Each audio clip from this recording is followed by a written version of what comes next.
दिव्य प्रेम की परमोज्वल चिदानंदमयी मूर्ति श्री राधा रानी जी श्याम सुंदर से कहती हैं, मेरे श्याम सुंदर, जो कुछ भी यहाँ सुनने और देखने योग्य है वह सभी मैं सुन ही रही हूँ और देख भी रही हूँ, पर वस्तुतः अंतर से तो सदा सर्वदा ही केवल तुम्ही से जुड़ी हूँ।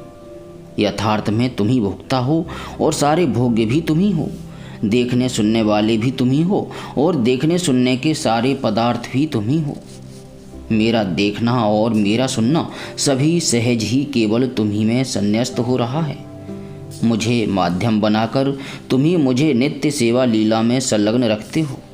इसी से सुनना, देखना, कहना और करना, यह सभी कुछ निरंतर चल रहा है। पर इस सुनने, देखने आदि से मुझे न तो कभी तुम भ्रम में पड़ने देते हो और न वे क्रियाएं मुझ पर कोई भी प्रभाव ही डाल सकती हैं। तुम मुझे कभी इस भ्रम में नहीं पड़ने देते कि मेरी इंद्रियां मेरे सुख के लिए विषयों में लगी हैं, और न कभी इंद्रिय तथा उनके कोई भी विषय मुझ पर आक्रमण करके मुझे अपने वश में कर सकते हैं। वस्तुतः मुझ नगण्य को आधार बनाकर तुम ही विविध प्रकार की समस्त लीलाएं कर रहे हो। इन लीलाओं में जो दिव्यता है वह तुम्हारी ही है। तुम ही अपने दिव्य बल, दिव्य कला और दिव्य शक्ति से नित्य निरंतर लीला का विस्तार कर रहे हो। श्याम सुंदर, मेरी सारी आसक्ति पूर्ण रूप से केवल तुम्हारे पावन चरणों में ही आकर सदा के लिए बस गई है। लोक परलोक के भोगों का सारा अनुराग नष्ट हो गया है। मेरे प्राणों की केवल तुम्ही में अनुरक्ति हो गई है।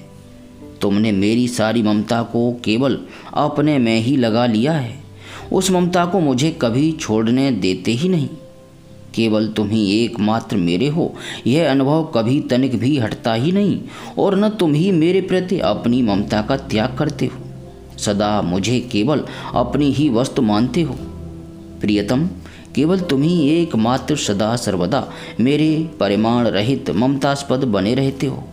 मेरे सारे कर्मों का यदि कोई प्रेरक है तो वह केवल यह अनन्य ममता का संबंध ही है।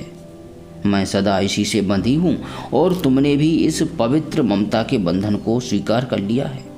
मुझे माया से मुक्त करके तुमने अपनी अनन्य ममता से बांध लिया है, और स्वयं तुम भी मेरी ममता में बंध गए हो, और इसलिए मेरी ओर यों ललचाई दृष्टि से देखते रहते हो जैसे विषयासक्त मनुष्य विषय भोगों की ओर देखता रहता है।